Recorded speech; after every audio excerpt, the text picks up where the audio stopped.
AITA for refusing to sign over my inheritance and bringing back up to a family ambush?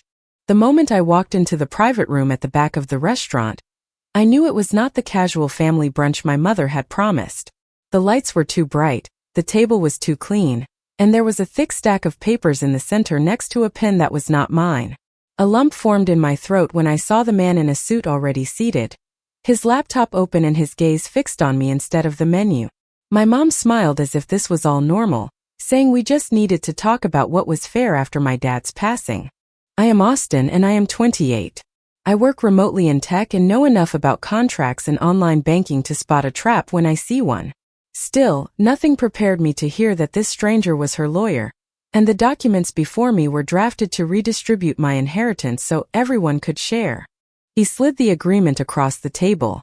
My mother folded her hands like a judge, and the rest of the people in the room looked at me as if I were already guilty of something. She said I just needed to sign and transfer the majority of what my father left me for the good of the family. When I refused, the tone shifted. The smiles vanished. They began hinting that they would take me to court, ruining my credit and making my life incredibly difficult if I did not cooperate. My heart was pounding, but I could feel my father's voice in the back of my mind, reminding me who had the law on their side. I looked around the table, counting slowly under my breath, and then out loud.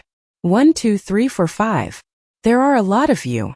They frowned in confusion, and that is when I smiled for the first time that day. The funny thing is, I said, I only brought one person. I was not always the girl sitting in a private room across from a lawyer, counting people like they were chess pieces. For most of my life, I was just a kid from a quiet San Diego suburb who thought family meant game nights, Costco runs, and my dad's bad jokes about JavaScript. My dad, Gregory, was a software engineer at a small tech company. He was the type to pack leftovers for lunch and drive the same old Honda for years because it still worked. My mother, Diane, hated that. She wanted the house in the gated community, the new hybrid parked in the driveway, the Instagram-worthy vacations that made everyone else jealous. When I was 15, the gap between them finally tore open. I still remember the night they sat me down at the kitchen table. My dad had a stack of printed-out bank statements. My mom had a Pinterest board of vacation homes open on her tablet. She told him she was tired of just getting by. He told her he was tired of pretending they could afford a life they did not have. California is a community property state, which basically means the court looked at everything they had built together and split it down the middle. My mother saw it as a chance to finally upgrade her life. My father saw it as losing half of everything he had worked for while somehow still being on the hook for alimony and child support. After the divorce, I stayed with my dad most of the time in a modest apartment near Carlsbad. It was nothing fancy, but I could hear the ocean if I opened my bedroom window at night. On Fridays he would let me pick dinner on DoorDash, and we would eat tacos straight from the containers while watching Netflix on the couch. He taught me how to use budgeting apps. He explained what a 401k was and why a credit score mattered more than designer handbags. While other kids' parents were showing off new cars, my dad would brag about paying off his credit card every month. My mom, on the other hand, moved to coastal Orange County and seemed to reinvent herself overnight. She married Martin, a charming real estate agent who specialized in selling homes that looked like they belonged on a TV show. Suddenly, her Facebook was filled with pictures of backyard barbecues and wine tastings.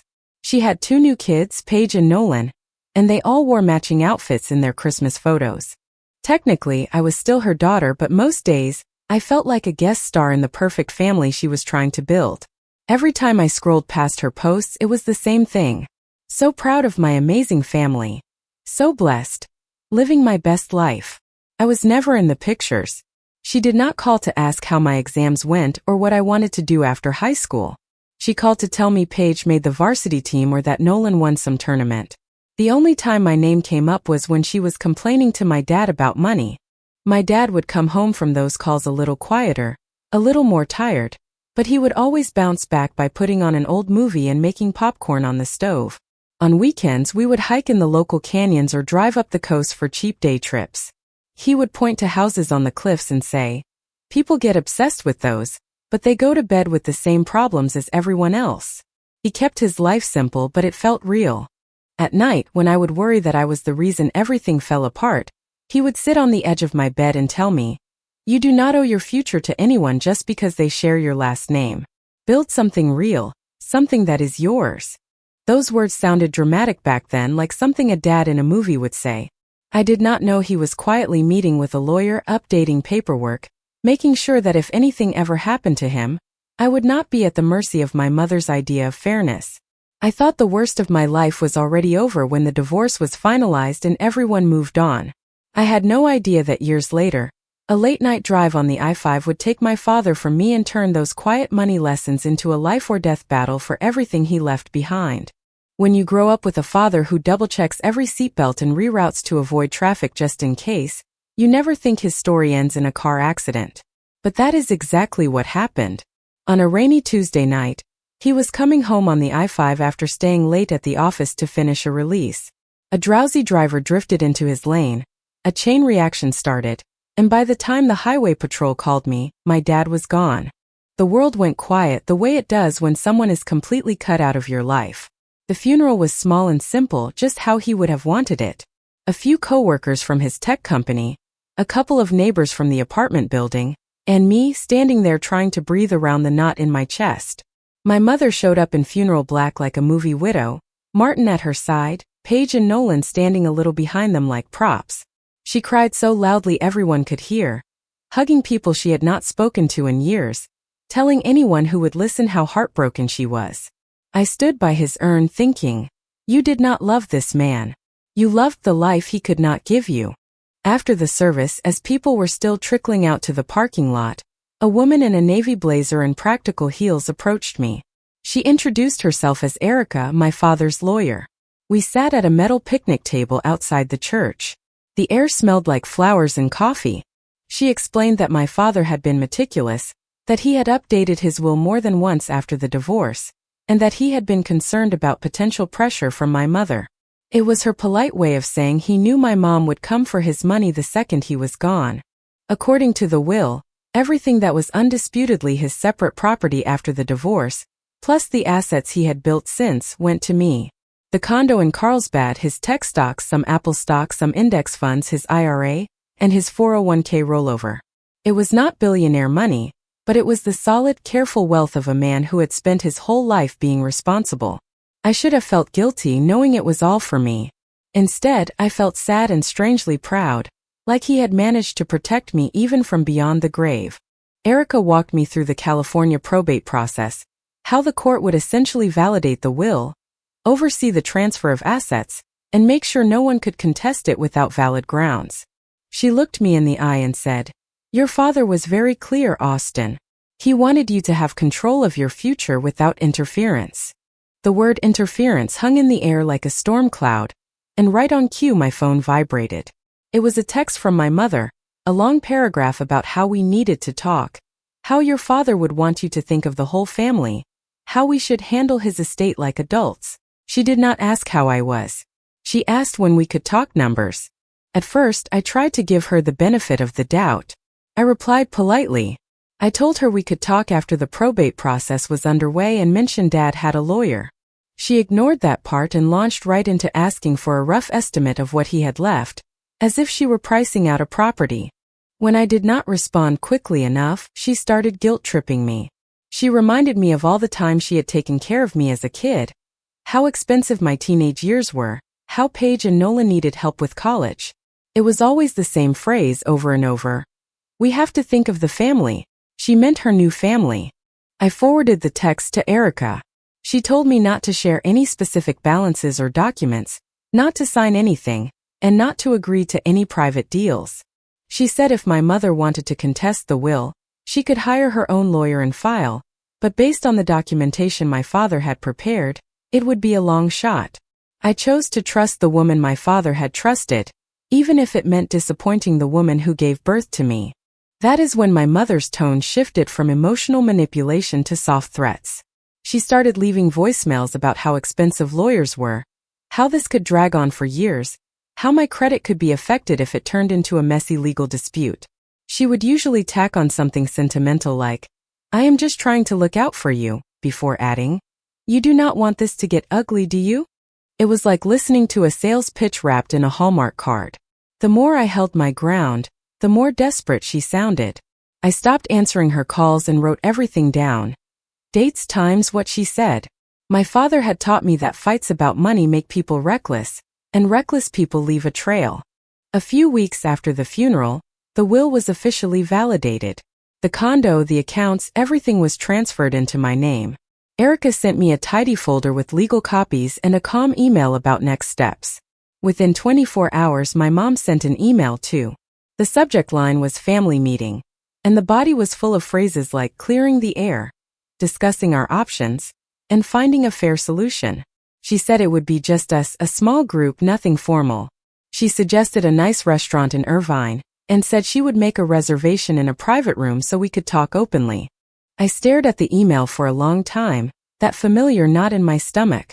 My father had done everything right, followed every rule, and somehow I still felt like prey being calmly invited into a trap. I forwarded the email to Erica with one simple question. Will you come with me?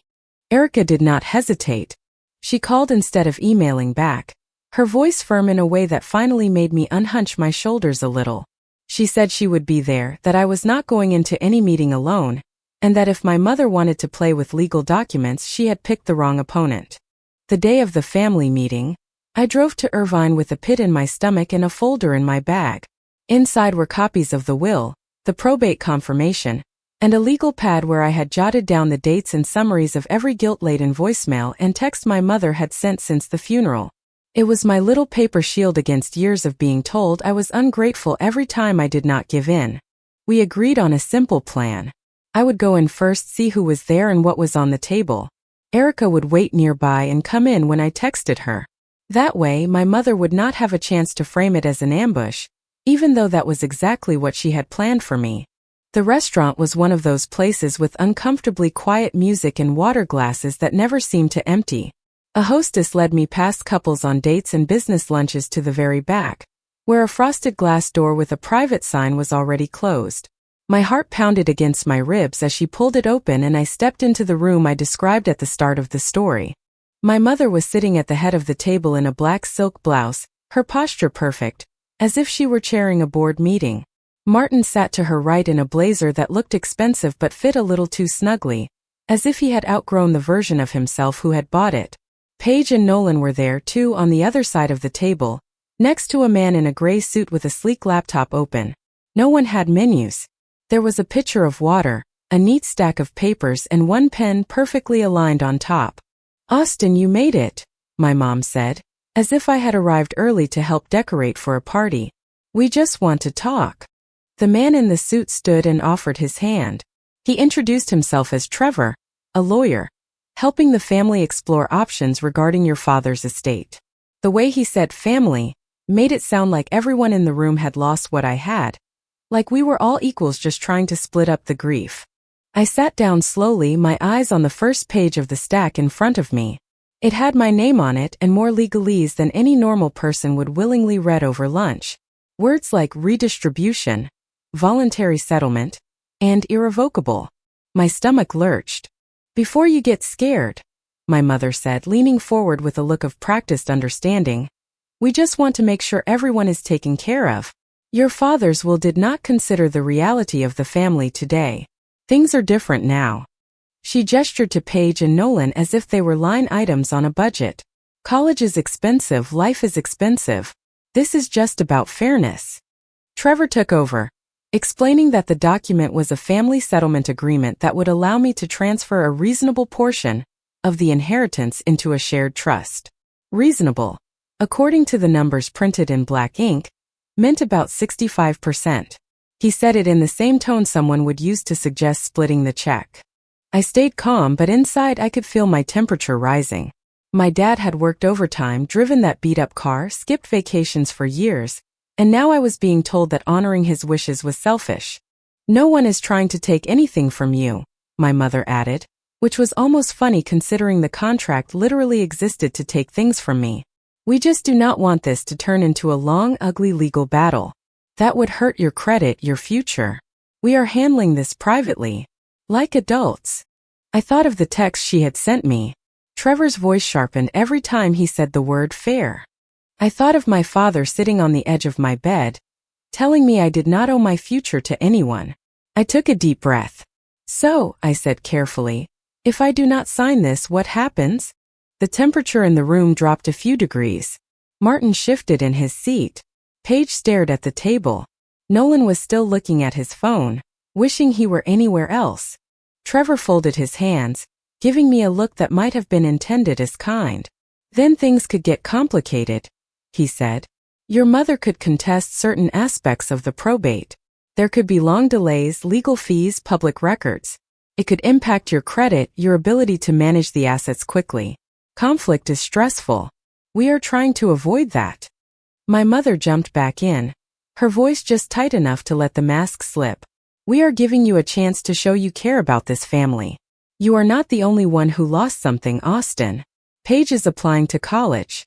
Nolan has his whole future ahead of him. We are asking you to do the right thing. I looked at them all. The lawyer, ready to bill by the hour. Martin, who had married my mother's status anxiety. 2 teenagers who had grown up in a world where I was a footnote. And my mother, who could cry on command and talk about love while sliding a pen toward me. I could feel the pulse in my fingertips, but my voice came out steady. How many of you are there again? I asked quietly, almost to myself at first. My mom frowned. What does that have to do with anything? I let my gaze travel around the table as if I were counting silverware.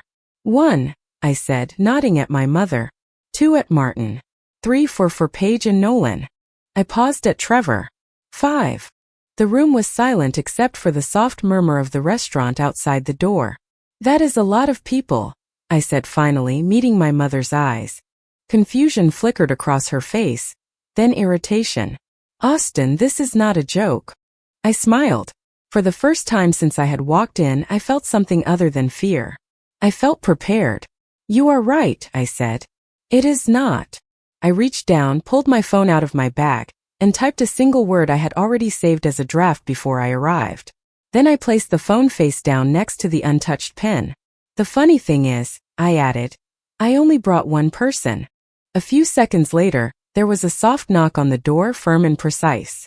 A waiter opened it just wide enough to let in a woman in a navy blazer, a familiar folder in her hand, and a calm, professional smile on her face. They left the restaurant stiffly and silently, Martin at my mother's side, their lawyer muttering something about reviewing options. Erica and I stayed for a few minutes, just long enough for my hands to stop shaking. She told me I had handled it perfectly, that I had every right to refuse, and that if my mother tried anything else, we would deal with it. I wanted to believe that was the end of it. For about 3 days my phone was silent. No guilt-tripping texts, no long voicemails. I almost let myself think that maybe the shock of a real lawyer walking in had scared my mother off. Then the texts started again, but they were colder this time.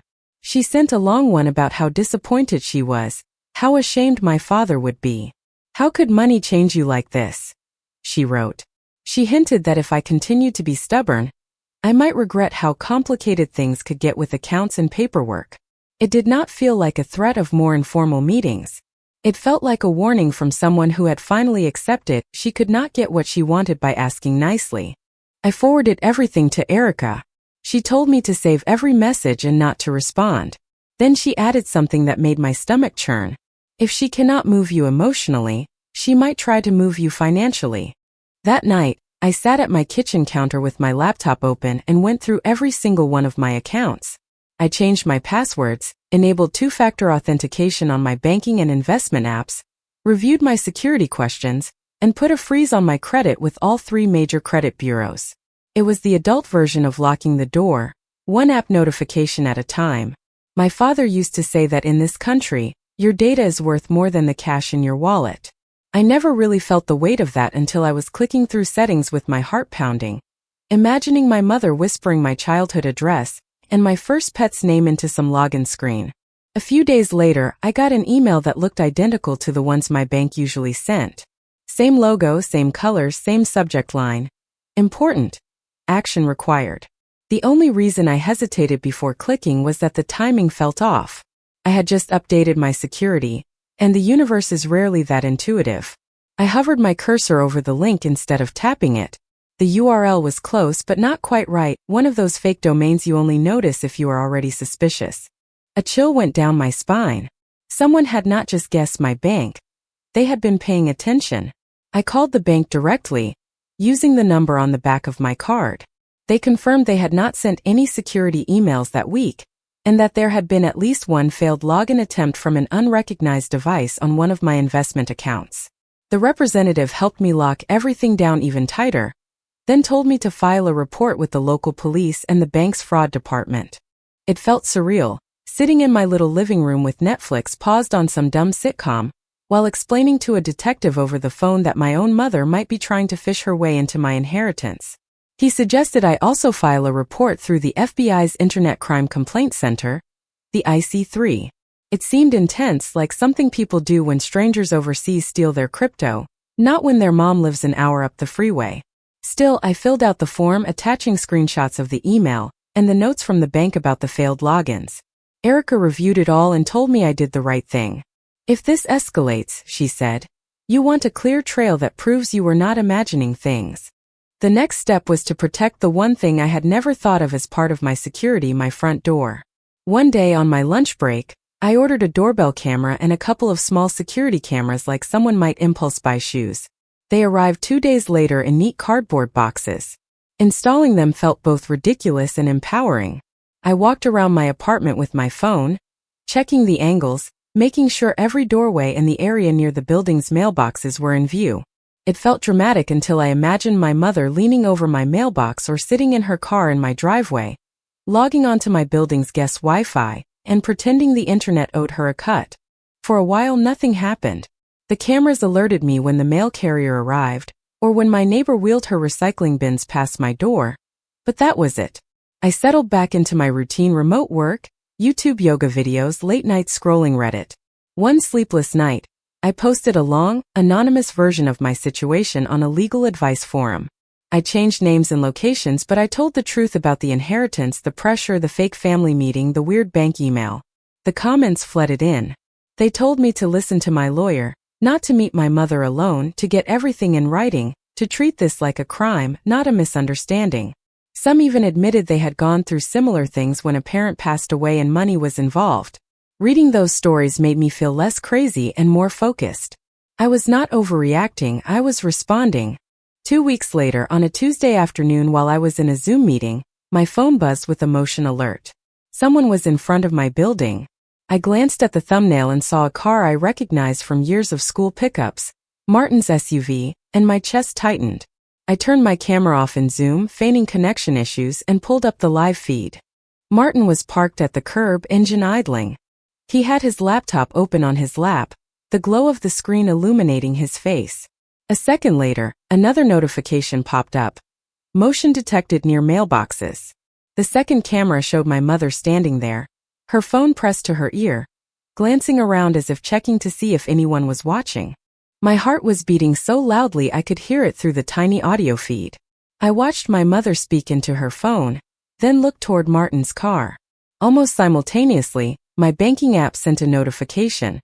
An unrecognized device is attempting to access your account. It was like watching coordinates line up on a map. My mother at my mailbox, Martin in his car in front of my building with a laptop, my account alerting me that someone was trying to get in. I hit screen record on my phone and let it run. Later, I pulled the bank logs that showed the time, the IP address, and the failed login attempt. The timestamps matched the doorbell recording to the minute. I sent everything to Erica, the videos, the logs, the IC3 report confirmation. This time she did not email back. She called, and her voice was sharper than ever. This is not just harassment anymore, she said. This is attempted identity theft. They are not just pressuring you. They are breaking the law. The next day, with her help, I filed a formal police report and updated my complaint with the FBI's cyber unit. It felt like crossing a line I could never uncross, but I kept picturing my mother at my mailbox and Martin hiding in his car like a teenager trying to steal Wi-Fi. Whatever this was, it stopped being a family drama the moment they tried to take the money my father left me by pretending to be me. I had spent months feeling like I was always one step behind their schemes. Now, for the first time, I had something they could not dismiss with tears or guilt. Cold, ugly digital proof. And that was the moment this stopped being a private war and became a case a judge would have to look at, with my mother and her perfect new life under the harshest light possible. I always thought courtrooms only looked like this on TV. All polished wood and heavy air. But the real thing in downtown San Diego felt even heavier. As if the walls had seen too many people lie and break down and pretend to be sorry. I sat at the plaintiff's table next to Erica, my hands wrapped around a cold cup of coffee, staring at the flat-screen monitor facing the judge's bench. That is where my life was about to be played back in high definition. My front door, my mailbox, my inheritance, and the people who decided they deserved it more than I did. Across the room, my mom sat next to Martin, her hair and makeup perfect, her outfit carefully chosen to look like a responsible citizen, rather than a woman trying to access her daughter's accounts. Her lawyer was a different man this time, older, smoother, the kind of guy who probably believed he could talk anyone into anything. Paige and Nolan were in the second row behind them, dressed like they were at a school assembly. They were not there to testify, but they could not pretend they did not know why their parents were here. When the judge entered, we all stood. I felt my knees shake, as if they remembered they belonged to a kid, not someone about to listen to her mother be described in a legal proceeding. The prosecutor laid it out calmly. Attempted access of protected financial accounts, fraudulent emails, and coordinated behavior recorded on video and digital logs. He did not use dramatic language. He just stacked fact on top of fact until it built a tower I knew my mother could never climb down from. Erica had prepared me. I had seen the exhibits beforehand, but watching the monitor flicker to life and show my own front door from the perspective of that tiny camera made my stomach clench. The video showed the date, the time, that gray, boring afternoon. It showed my mother standing by the mailboxes, phone to her ear, glancing around as if she were doing something as casual as gossiping, not as serious as what was alleged. Then the feed cut to the street angle. Martin in his SUV, laptop open, the blue-white glow lighting his face as his fingers moved on the keyboard. A small delay, and the prosecutor pointed out how, at that exact moment, my bank record showed a failed login attempt from an unknown device.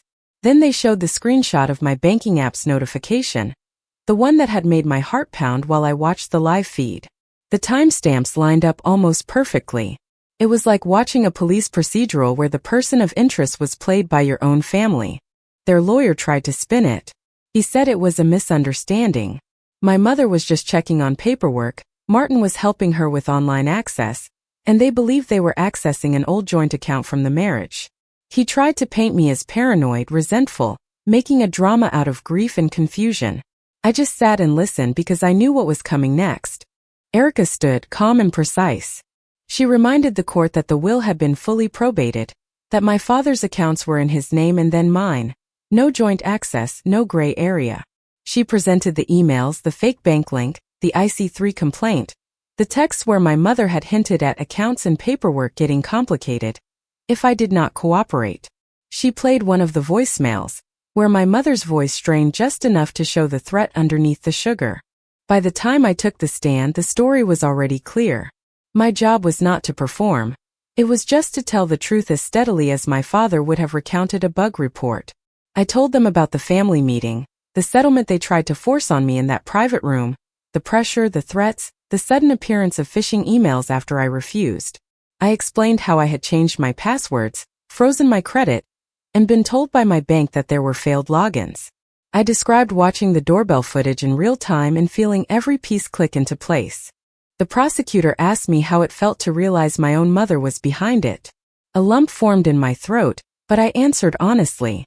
I said it felt like someone had reached into my chest and tried to rip out the last piece of my father I had left. When it was all finally presented and both sides had said their piece, the judge took a long time reviewing the documents. You could feel the room hold its breath. My mother stared straight ahead, her face tight, her eyes bright in a way that no longer looked trustworthy to me. When the judge spoke, his voice was steady, almost bored, but his words landed like a hammer. He said the evidence showed clear attempts to gain unauthorized access to my accounts through deceptive means. He explained that using personal familiarity and prior knowledge to impersonate someone is not a family misunderstanding. It is fraud. He acknowledged that no significant money was stolen, but that did not negate the intent or the effort. He found my mother and Martin guilty of attempted identity theft and wire fraud. He did not sentence her to some dramatic prison term like on a TV show. Instead, he did something that, in real life, can hurt more. He levied a massive fine, tens of thousands of dollars, plus restitution for my legal fees. He put them on probation, meaning every financial move they made for years would be scrutinized. He ordered them to complete a program on financial crimes. And then he granted the restraining order AITA had requested, forbidding them from contacting me directly or indirectly for 5 years, from coming near my home or workplace, or from tampering with anything related to my name. He also made a note of Martin's real estate license and referred the case to the licensing board. I saw the exact moment Martin understood what that meant. His shoulders slumped as if someone had just knocked a key piece off the board. No license, no luxury properties, no easy commissions to fund the lifestyle my mother had built online. What really struck me was not the legal ruling. It was the silence afterward. Walking out into the hallway, there was no dramatic shouting or fist pounding. My mother did not chase after me, pleading. She just stood there, staring at a spot on the floor, as her carefully curated life unraveled in ways a filter and a caption could not fix. For years, she had posted about being blessed. Now she avoided everyone's eyes, as if she finally understood that blessings are not something you steal from your child. I walked past her without stopping, not out of cruelty, but because there was nothing left to say that the verdict had not said better. For the first time since my father died, I felt like the ground beneath my feet belonged to me again. Not to my mother's family, not to her version of fairness, but to the girl my father had raised to understand that real value is something you protect, even when the person trying to take it shares your last name. In the weeks after the verdict, my life did not magically transform into a glossy picture. But for the first time in a long time, the silence in my apartment felt like peace instead of loneliness. I woke up without panicking and checking my phone, half expecting a new threat or a guilt-laden voicemail. The only notifications I saw were the usual Slack pings from my boss about a new sprint and reminders from my budgeting app. My accounts were secure. The doorbell camera showed nothing more dramatic than Amazon packages, and my neighbor walking his dog. It was strange how normal security felt once you finally got it back. After the legal dust settled, Erica helped me sit down and go through everything my father had left me, not as targets on a map, but as tools for a real future. We moved some of his carefully picked tech stocks into index funds. We set up an emergency fund and a plan for my retirement that would have made him proud. Instead of feeling guilty every time I opened my banking app, I started to feel capable, as if I were not just preserving what he had given me but growing it. I kept my tech job, working remotely from the same apartment we had shared. Some mornings, I would sit at the small dining table with my drive-through coffee from the Starbucks on the corner, and look at the empty chair where he used to sit with his own mug and a stack of printed-out code. It hurt, but in a clean way, like a scar that had finally healed over. Therapy helped with the rest. I found a counselor who specialized in grief and family trauma, someone who did not flinch when I said the words "my mother tried to take my inheritance" out loud. We talked about boundaries, about how family is supposed to protect you, not use you for parts, and about how I could carry my father's memory without carrying all of my mother's bad choices. Slowly, the knot in my chest loosened. I realized I had spent years trying to earn a spot in a family that had never really included me. Losing that fantasy hurt less than I thought it would. It was like waking up from a dream where you were always the extra chair at the table. I started showing up in different places. A local yoga studio where no one knew my last name, only that I always picked a mat by the window. A community meetup for women in tech who shared stories about bad code and unsupportive bosses, but also about how to lift each other up in their careers and goals.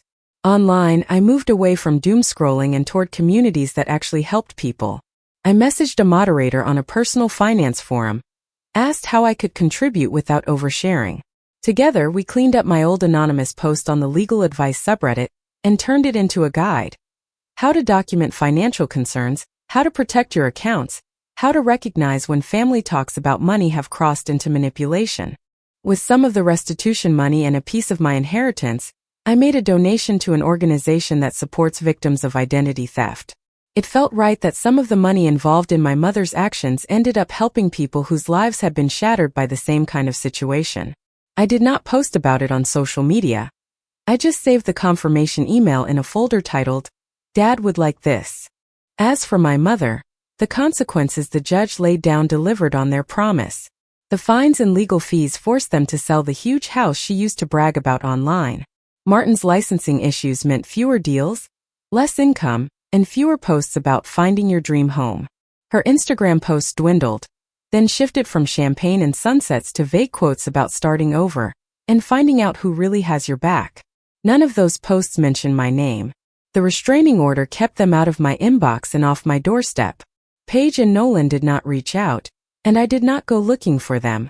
Maybe one day, when they are older and look back on things for themselves, they will understand what really happened. Maybe they will resent me for it, or maybe they will understand in silence. Either way, that decision is theirs, not mine. Sometimes people say, but she is still your mother, as if biology is some kind of moral shield. What I learned is that shared DNA does not give anyone a right to your future. Love is proven by how people protect you when it is inconvenient, not how loudly they talk about family when there is money on the line. My father's true inheritance was not the apartment or the accounts. It was the spreadsheet he taught me how to read, the credit score he told me to guard, the idea that integrity matters even when no one is watching. It was the courage to walk into a room full of people who wanted to take it all and say no. If you have never been through a family fight over money, I hope you never have to. But if you are sitting with a knot in your stomach right now, watching someone you love try to manipulate your loyalty, I want you to hear this clearly. You are not selfish for protecting what is yours. You are not cruel for setting boundaries. You are not a bad son or daughter for refusing to be misled by someone who shares your last name. In a world where so much of our lives is tied to passwords and accounts and documents, the most powerful thing you own is your ability to say, no, this ends here. My mother tricked me into a family meeting, and she walked away thinking she could threaten me into handing over my inheritance. What she did not count on was that my father had already given me something worth more than every dollar she was chasing. The knowledge that Real family protects your future, it does not try to take it. Comment. I wanted to leave you with a thought about what true strength looks like. Sometimes setting a boundary is the kindest thing you can do for yourself. It is not selfishness but profound self-respect. You have the right to protect the future you are trying to build. Healing begins the moment you decide your peace is not negotiable. Living with integrity means that your actions align with your values, even when no one is watching. Remember that true kindness must include being kind to yourself. Every day you get to choose what you will and will not accept in your life. Let that choice always be guided by a quiet, steady love for who you are and who you want to become. Your journey is your own, and you deserve to walk it in peace. If you liked it, don't forget to leave a comment and support the channel by subscribing. See you in the upcoming stories.